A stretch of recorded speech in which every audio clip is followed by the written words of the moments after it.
When disaster strikes or conflicts escalate, the first 60 minutes, the golden hour, determines survival. But when roads are blocked, environments are hostile, and manned helicopters are grounded or too risky, traditional rescue reaches its limit. Enter Avilus.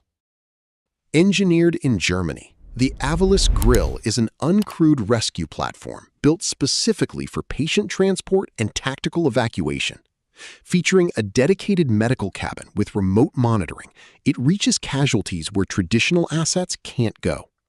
Paired with the heavy-lift Wespe rotary UAV, capable of delivering 350 kilograms of critical medical supplies or tactical gear, Avilus bridges the gap between commodity drones and heavy aviation. Beyond rescue, Avilus operates across a range of multi-domain missions, from wildfire mitigation and border monitoring to urgent disaster logistics.